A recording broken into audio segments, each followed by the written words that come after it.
astronaut, and the shuttle has cleared the tower. Roger, roll, Delta. Houston now controlling. Mission control confirms roll maneuver starting. 20 seconds. Left looking good. 25 seconds. Roll maneuver.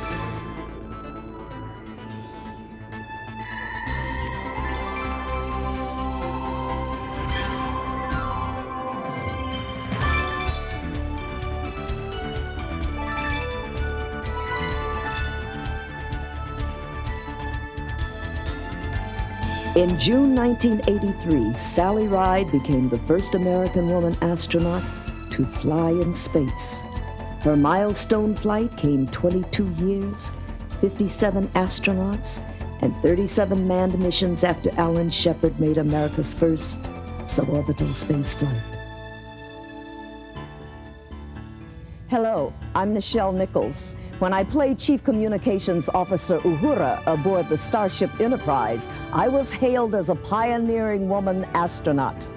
In the late 70s, my consultant firm, Women in Motion, contracted with NASA to recruit the very first women and minority astronauts for the Space Shuttle program. This is the story of the first 8 women in the American space program and the effects they had on the future of women in space. The story of women's efforts to become astronauts actually begins at the birth of NASA. Well, initially when we chose astronauts, we wanted people who were willing to subject themselves to the rigors of flying in space as well as the dangers of flying in space. And so it was our feeling that the people that could do that job satisfactorily were test pilots. They were used to flying in high-performance machines daily, used to putting their lives on the line, used to making decisions when their lives were on the line.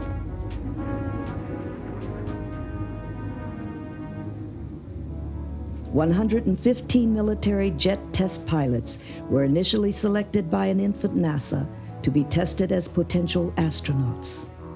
This number was trimmed down to 32 pilots who were sent for medical testing to the Lovelace Clinic in Albuquerque, New Mexico.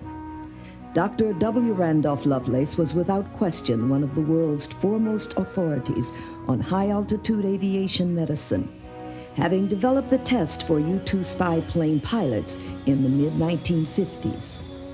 Lovelace and his colleagues developed over 75 separate medical tests to give to these astronaut hopefuls. After being probed, jabbed, poked, electroshocked, squeezed, and scrutinized by the Lovelace Clinic staff, many of the pilots described these tests as sheer torture, and some pilots even passed out. At the end of a very long 7 to 10 days, these chaps were then sorted out and sent on to Wright-Patterson Air Force Base, where psychological testing was carried out. Outstanding people that I remember are Alan Shepard, because he was a little bit difficult to keep regimented in this very regimented program that we had. I remember Deke Slayton. I remember Gus Grissom, because these are people that I personally examined. Many additional tests were given to these pilots in other parts of the country to determine their stamina and courage. The 7 best test pilots that the military had to offer were finally chosen as astronauts in April 1959. I believe this was probably the most dangerous period of spaceflight because the spaceships that we were flying were not particularly reliable. We had lost the Mercury Atlas 1 and 3 missions. Prior to the John Glenn, we had had problems on several of the Atlases. The technology was very primitive at that period of time. I think that the whole makeup of our society is that you shouldn't have a woman doing that kind of scary, risky stuff. And this was just kind of another reflection of that same basic flawed thought that we happen to live with in 30 years ago. The same year that these pilots were chosen as astronauts, pioneer aviatrix Jackie Cochran who was the first woman to break the sound barrier, approached her good friend and colleague, Dr. Lovelace, about the possibility of testing women pilots to become astronauts. She became a burr under Randy Lovelace's shirt until he agreed to try. And she was so insistent that even though there could be no official sponsorship of that interest, in fact, there was official opposition to it, Jackie agreed to pay for the recruitment and the testing of female candidates. In great secrecy, Lovelace first tested pilot Jerry Cobb, who held numerous altitude and speed records. Cobb performed so well in comparison with the men that Lovelace and Cochran handpicked over a dozen additional women pilots to test at the clinic. But certainly we had the capacity to evaluate them in a similar fashion to the examinations that were done for the male astronauts. They were basically the same. The period was not extensive between the two examination of the two, and we had not torn down any of the equipment, and none of the people involved originally had gone from the clinic, so that it was basically the same examination. The tests that the lady candidates endured were similar in every respect to what was done for the male candidates. I really wanted to apply the test and to see if the theory was correct, that they were capable of the same feats that the men were. My recollection is that the women were equally qualified with the men candidates, and they were just as tough psychologically, and they were just as qualified physically as any of the male candidates. And they were women of very evident courage and very evident motivation. I'd say their motivation was just as powerful as that of the men candidates that we got to know. Dr. Lovelace was so impressed with the performance of these women that he went on public record in 1960 saying women would be superior to men as potential astronauts.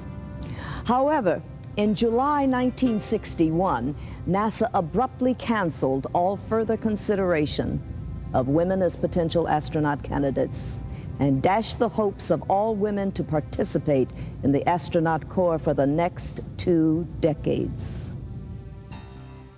Jane Hart, one of the women pilots tested at the Lovelace Clinic, would not accept NASA's arbitrary decision. She convinced her husband, U.S. Senator Philip Hart from Michigan, to push for a congressional hearing on the qualification requirements for astronauts, which was eventually held in July 1962. At these hearings, Jane Hart, Jerry Cobb, and Jackie Cochran introduced the test results and pictures from the Lovelace Clinic, indicating clearly that the women's physical, medical, and mental qualifications were equal to that of the men's, warranting further testing and training of women.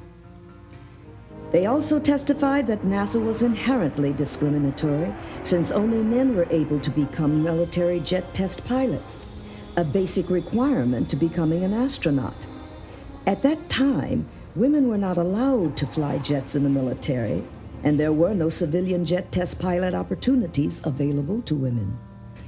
Cobb noted that millions of dollars out of the NASA budget were spent for the testing and training of dozens of chimpanzees for space travel, but not one penny was even considered to be devoted to testing or training women.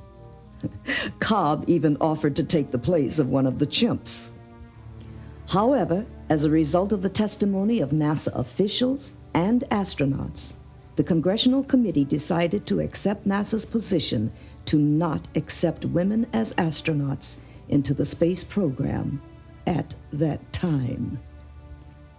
The space program probably was a microcosm of what was going on in America as a total society, in the sense that early on, the workforce was essentially all male, essentially all white male, practically.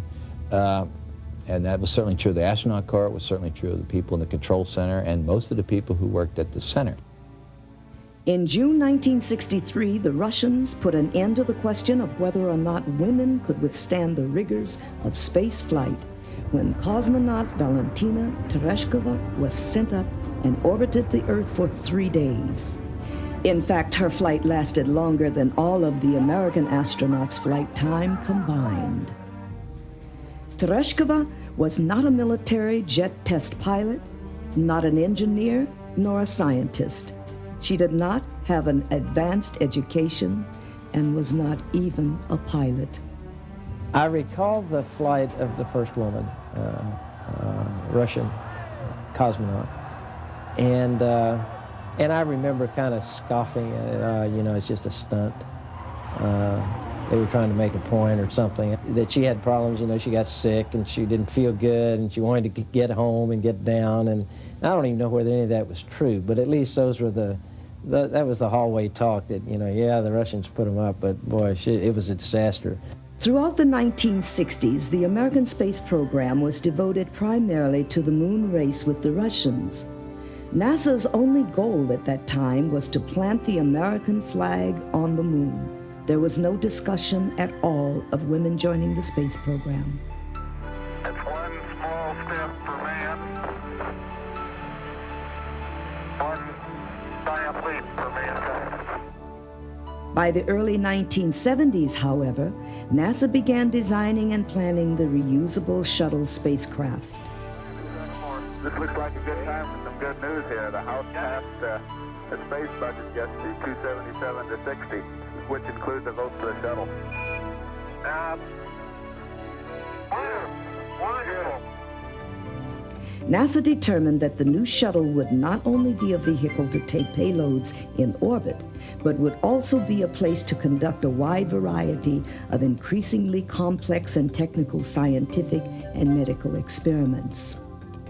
We envisioned it as being a routine operation for getting people into the environment of zero gravity and a perfect vacuum, and the utilization of that in both the scientific and commercial ventures.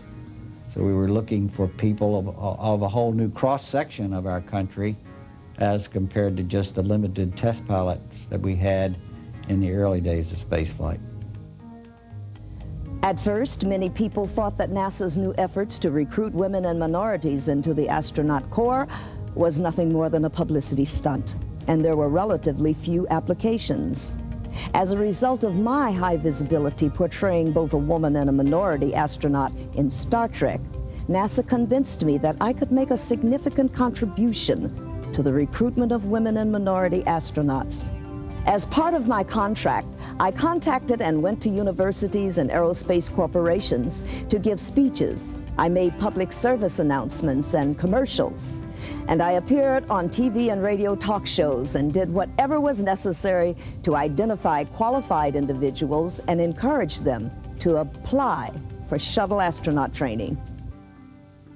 Mainly we were wanting people who were very bright, but who worked with each other, who had a good sense of humor, who would try different things and had, by evidence of their experience and education, demonstrated they had tried different disciplines and had been involved in different work.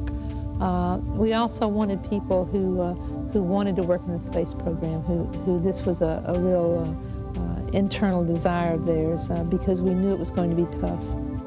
The moment I heard that NASA was accepting applications from women for the astronaut program, I applied right away. In fact, I read a small announcement in the Stanford Daily, the Stanford University newspaper.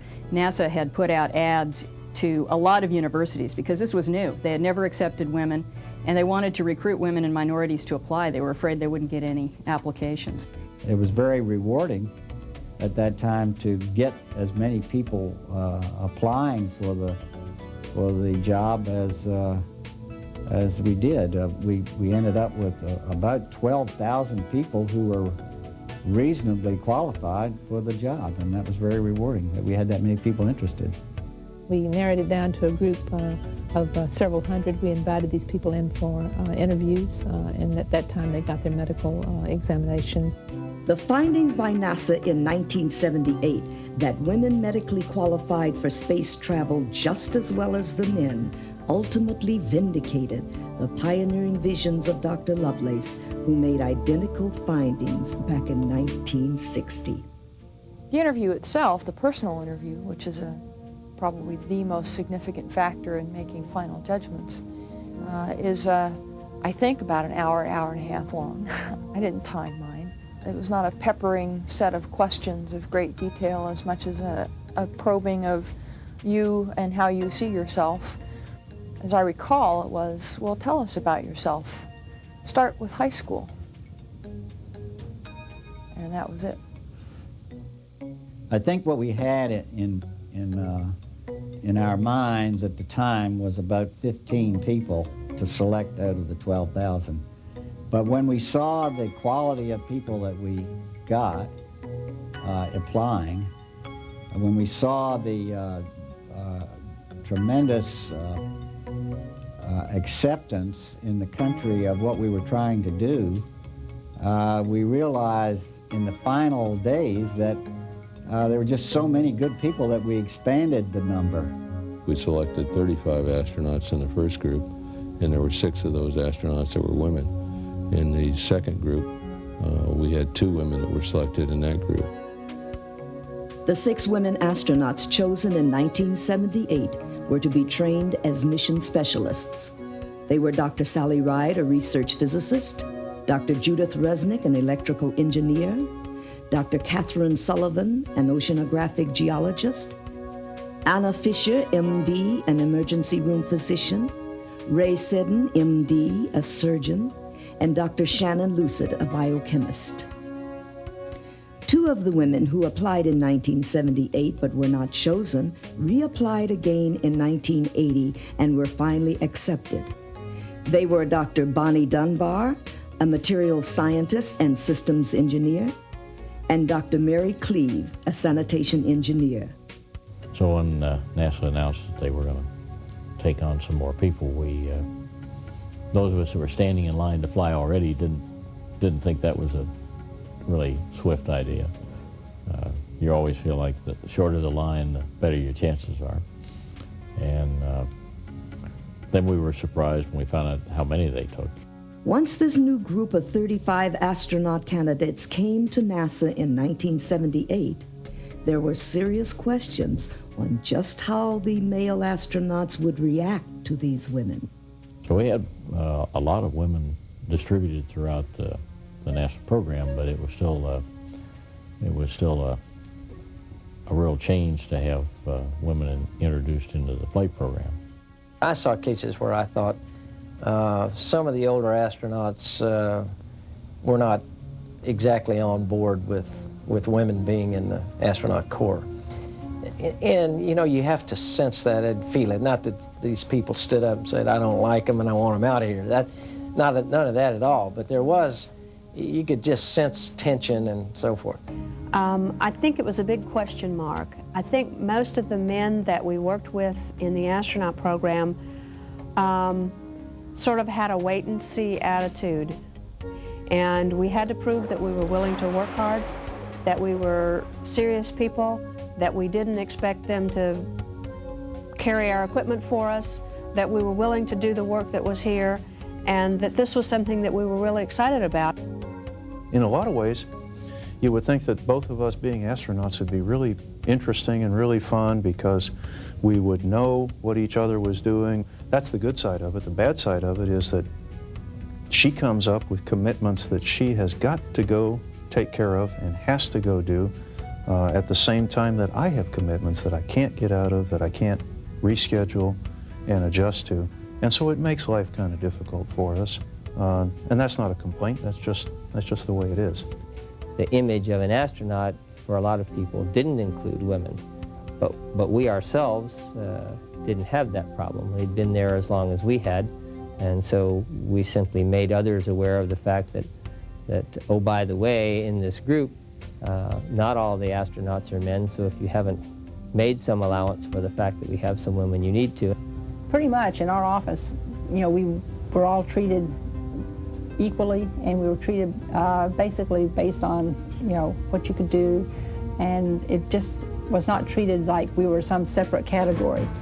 For at least 4 years, All of these new astronauts followed a diverse regimen of rigorous physical, technical, and classroom training, as well as learning all about the shuttle and space program in general. So a day is never typical. You may fly part of a day or a whole day, and then the next day be in meetings, and the next day be in the simulator for 4 hours, and then supporting an EVA in the water tank for training the next day. 40-hour weeks I haven't seen for many, many years. There's classes on space shuttle, on how NASA works, on management techniques, how to deal with the media, you know, some of those kind of courses. And then there's for those of us who hadn't flown in jets before, learning how not to be a pilot, but just how to function and talk on the radios in the T-38 aircraft. Anna turned out to be a very, very energetic, intelligent, very aggressive. She was a quick learn and seemed to enjoy flying as much as I did. And so we spent a good bit of time in the cockpit, and she became an outstanding aviator. I'd trust her anywhere. She certainly earned all of my confidence. First thing I knew, I had come to have a great deal of respect for her professional capabilities. Judy Resnik, for example, she was real particular about having everything set up before you even walked out the door. Whenever Judy and I would go out for aerobatic maneuvers, as soon as the gear came up, which was right after takeoff, you'd get a resounding yahoo out of her because she was really excited about this flight, and she would really get going, and that was probably the most animated of anybody that I would fly with. As far as the training, I would say as women it was a little more difficult just because of their size. They had more of a challenge. They were smaller, but they held up. They stayed with everything, and I never heard them complain, never. They were always right in there, and I never heard anyone say that any of them were not keeping up. Early in the training of these first women astronaut candidates, Kathy Sullivan was chosen to train as the first woman to perform procedures outside the shuttle, known as EVA. Underwater training for EVA is it's the most effective way we can train somebody for it. It's both a lot of hard work, a fair amount of discomfort, and a tremendous amount of fun. The suit is fundamentally not a very comfortable thing to be in, especially in 1G. It's got hard points to it. It knows how it wants certain things done, and it trains you how to work with its natural constraints and geometries and limitations to do what you think you need done. But it's not a device you want to try to be bullheaded in, because the suit will win, as a general rule. Kathy Sullivan was the first EVA female astronaut that I had the pleasure to train with. She was not going to jeopardize the EVA for her being a woman. She was concerned with that, and she worked out much harder with her hands and upper body. I think she worked so hard that she was probably in better shape for that flight than her EVA crewmate. Sally Ride and Judy Resnik were given the assignment of developing and training with shuttle hardware, such as the new remote manipulator arm designed for retrieving satellites and other objects on orbit. There was a period of time when she and I were the two main astronauts that were working on that system. I worked on it first and then basically handed it over to her, and there was a period of time when she and I overlapped and worked very, very closely together on it. All of these astronauts were assigned to projects according to their talents and abilities, with some projects less visible than others, but no less important. Working with the guys in the class, there were a number of them that were really helpful. It was funny because I was a sanitary engineer, so they really didn't know what to do with me at first, until the potty broke on the first shuttle flight, and then all of a sudden everybody wanted to be real helpful and get me into this thing full time so I could go fix the potty, which was, it sounds funny, but it was a good assignment. Gradually, we noticed that people started accepting the fact that women were part of the group and that they were to be treated the way you would treat any other astronaut, not as novelties, not as pets, not as publicity stunts, but that they were for real and that they were going to do the same job everybody else did and had to be given both the same privileges and the same responsibilities. As the months of hard training went by, there was an increasing awareness that the performance of these highly qualified women was being watched more and more closely, and that one of them would eventually be chosen to be the first American woman in space. The issue in the first 6 women of who was going to fly first wasn't something we all talked about at all. I think we all realized that we were competing in a loose sense, you know, for that. But I think we realized that it really wasn't something that we had a lot of control over. We were thrown into the same stew pot all together all at once, and certainly were united on an absolutely unambiguous level by the knowledge that we all wanted this to succeed. And much more important than who goes first to all of us was the issue of this needs to succeed. We all know we can do this. The first step, the first mission will be everybody's important touchstone, and that's got to go right. The first 6 shakedown flights of the shuttle successfully proved its reusability and usefulness as a satellite launcher. The goal of the 7th flight was to test the ability of the remote manipulator system. On that particular flight, the 7th flight of the space shuttle, we were looking for an individual that had demonstrated good capability with a remote manipulator arm, and that the operator had to have good proficiency with the arm. And as it turned out, Sally had trained and worked with the arm during its development, and turned out to be probably one of the better operators we had for the arm. At about the same time Sally Ride was told she was to be the first American woman in space, Russia upstaged America again, when in August 1982, cosmonaut Svetlana Savitskaya was launched into space with the crew of Soyuz T-7. Savitskaya's main duties during this flight were to perform the life sciences experiments which dealt with space sickness and cardiovascular blood flow. The Russians had sent a woman into orbit in 1963. So they had actually sent a woman into space a very long time before we did. When I was first named to the flight in 1982 to fly in 1983, I hadn't really thought very much about the fact that the Russians had put a woman up. There was a lot of interest in the first American woman going up, but it wasn't really seen as competition. For every launch of a shuttle, almost every aspect of the entire mission had been experienced in simulators hundreds of times before. But once launch day came for each of these women astronauts, it still evoked the excitement of anticipation and the nervousness of the unknown. Our flight was early in the morning, 7 o'clock launch, so all the high-intensity lights are shining on the shuttle, and it's sitting out there gleaming on the pad. And you see the steam and all of that coming off, and you realize this is really your launch morning, and it's just such an exciting feeling. Certainly you're a little nervous, you know, you're wondering how it's all going to go. As I'm going up the elevator or walking on the vehicle or strapping into my seat, I'm always thinking ahead. What's coming next? What do I need to be prepared for? The launch itself is, for me, a little scary. There's a lot of noise, a lot of vibration, and you're really aware of the fact that there are all kinds of pieces and parts that all have to hang in there. And I think, you know, I almost hold my breath that first 2 minutes while you're on the boosters, because that's when it's really exciting and there's a lot of stuff going on.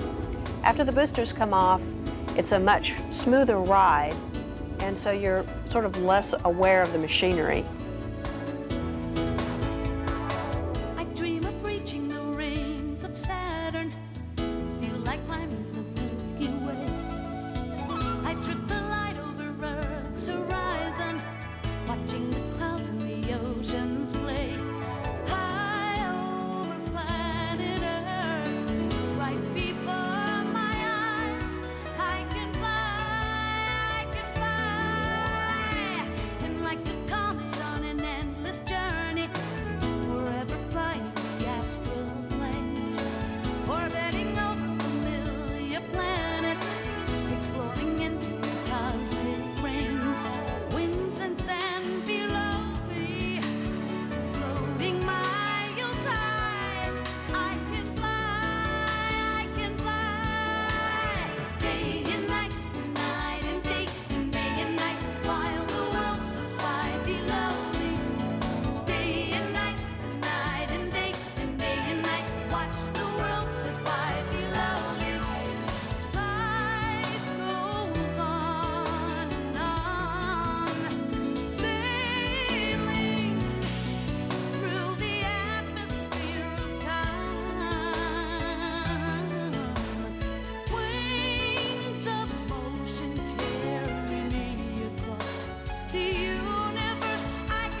waves of motion lift and carry me high into the sky.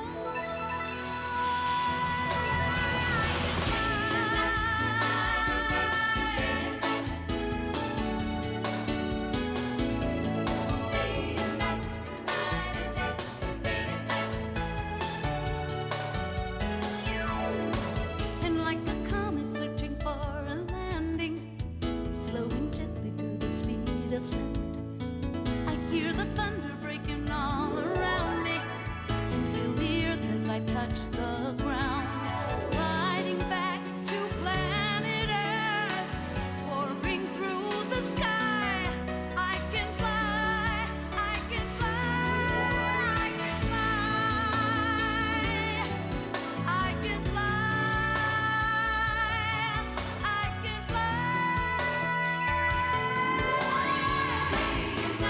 Night and day and day and night, while the world slips by below me. Day and night and day and day and night, watch the world slip by below me. Day and night and day and day and night, while the world slips by below me. Day and night and day and night, watch the world slip by below you. Day and night and day and day and night, while the world slips by below me. Day and night and day and day and night, watch the world slip by below you. Day and night and day and day and night, while the world slips by below me. Day and night and day and day and night, watch the world.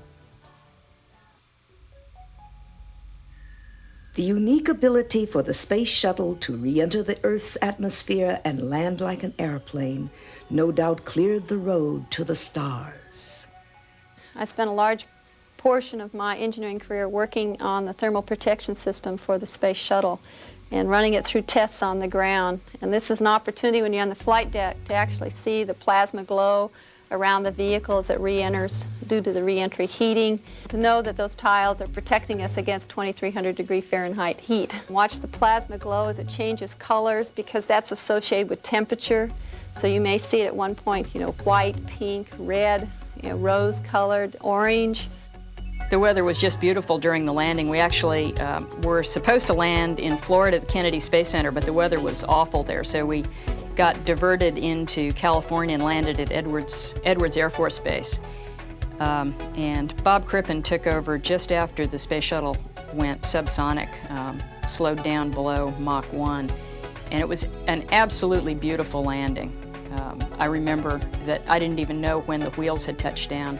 He landed it so smoothly. We celebrate in mission control for the shuttle program when the crew actually walks down and have their feet back on Earth for shuttle. So the key thing is this business that we're in is absolutely intolerant of carelessness, neglect, incapacity. There's a lot of surprises. There's a high risk. There's nothing conservative about the business that we're in.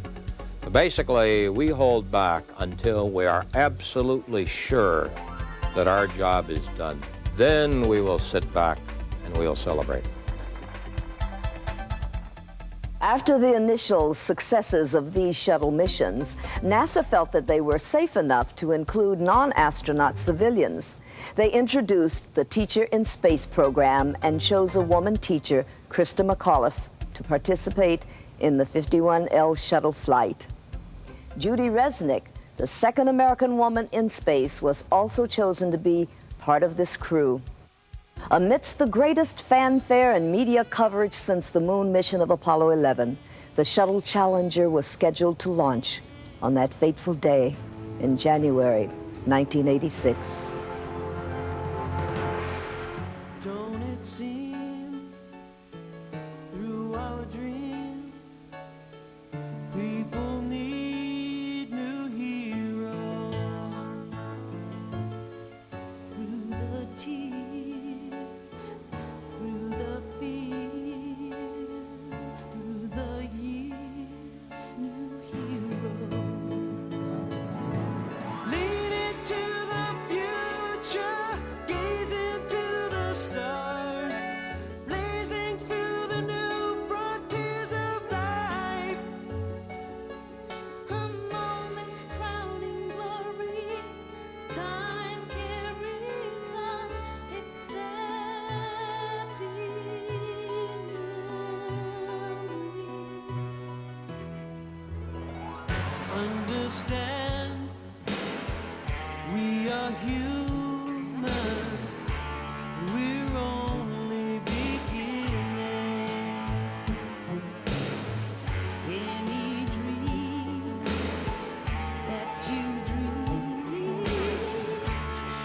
was there for the winning. Lean into the future, gaze into the stars, blazing through the new frontiers of life. Oh, our moments crowning glory time. Here is our accepting memories. Gently landing.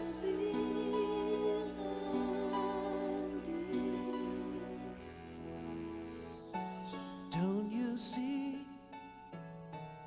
We are free because of new heroes.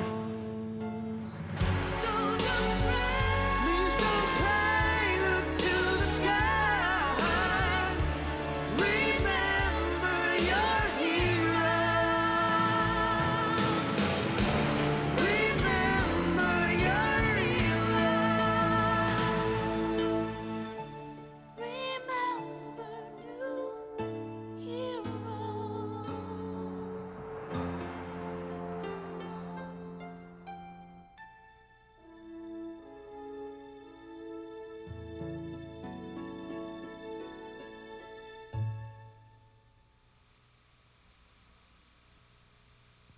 And through the pain, our hearts have been opened to a profound truth.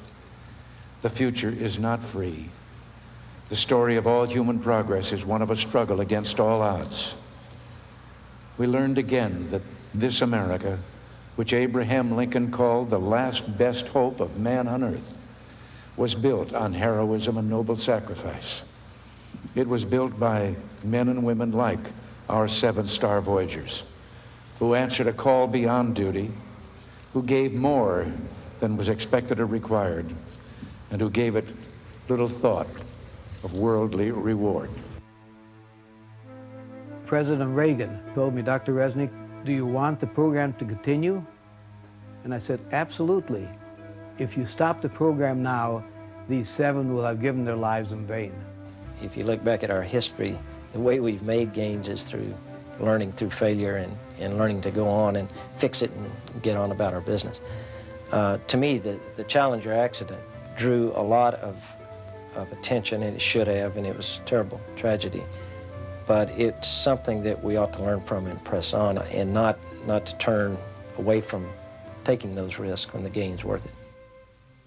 After almost 2 years of delay, NASA and the other women astronauts did not lose their courage for the future and have continued their exploration of space with renewed vigor for the challenges that lay ahead.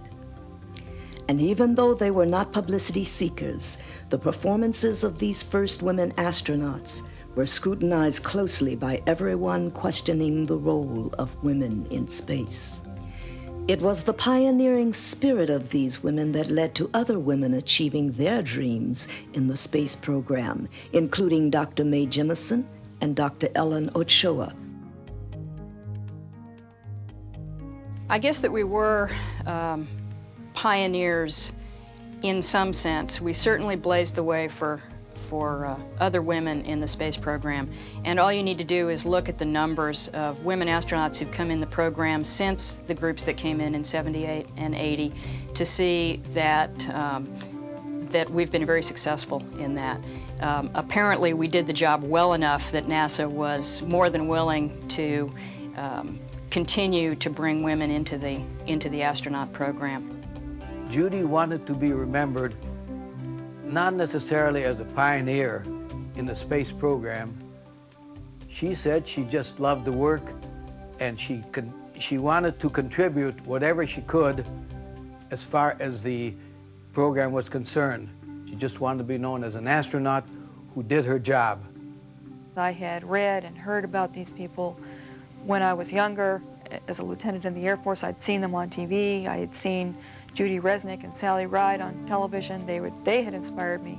I'd met Sally Ride at an appearance. Briefly, I was one of the thousands of people that went up and shook her hand.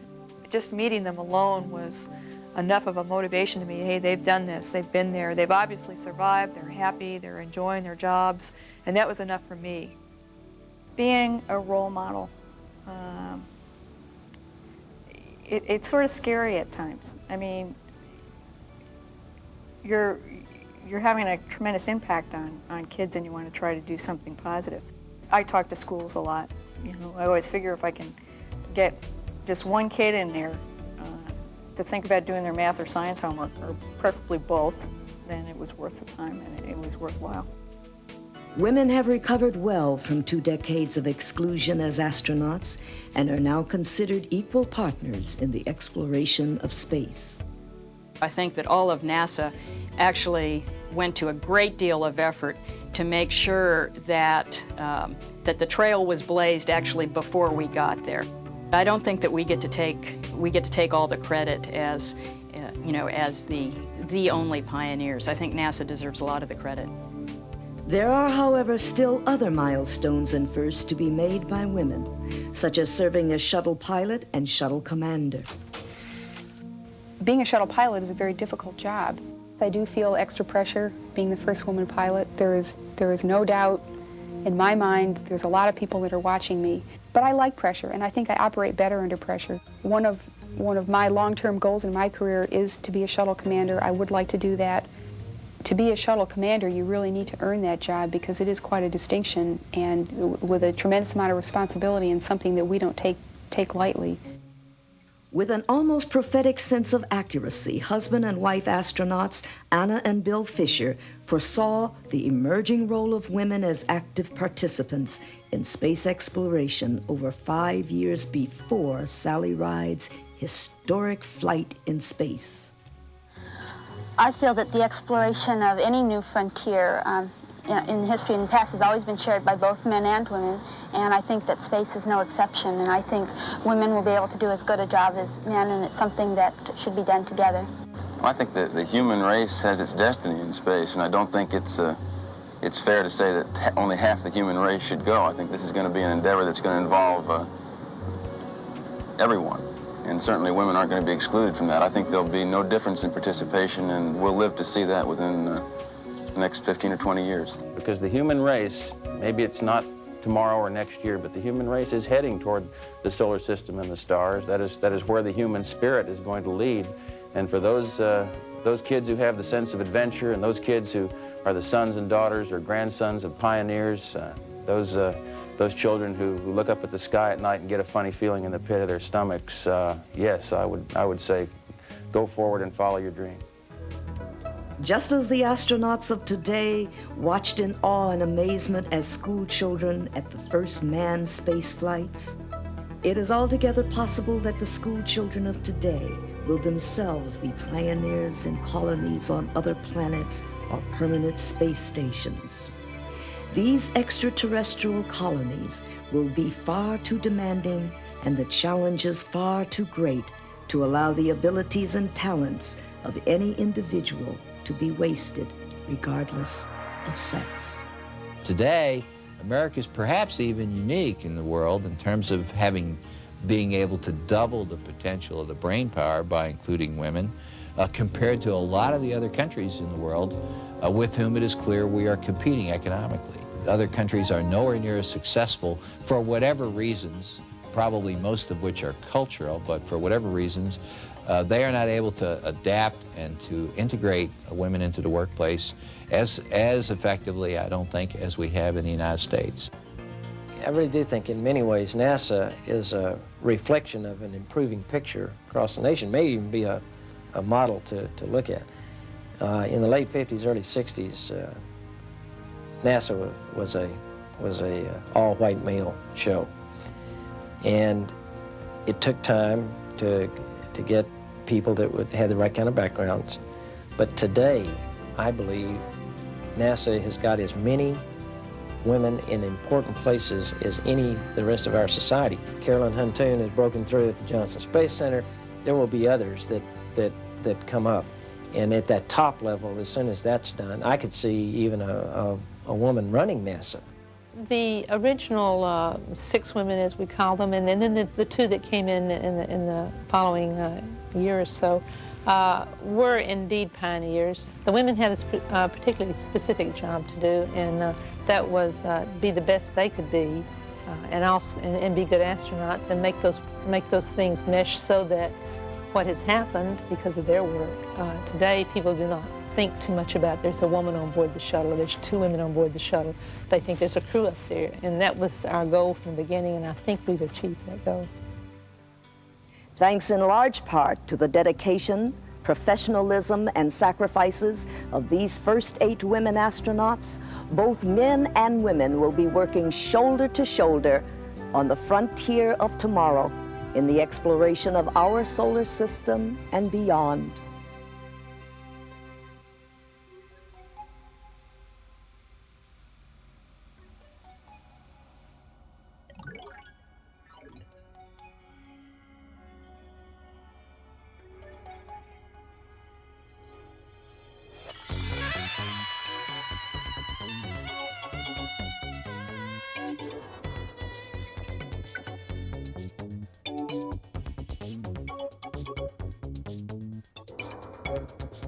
As I watch the earth below me from the corner of my eye, racing just outside my window, the phantoms of the night.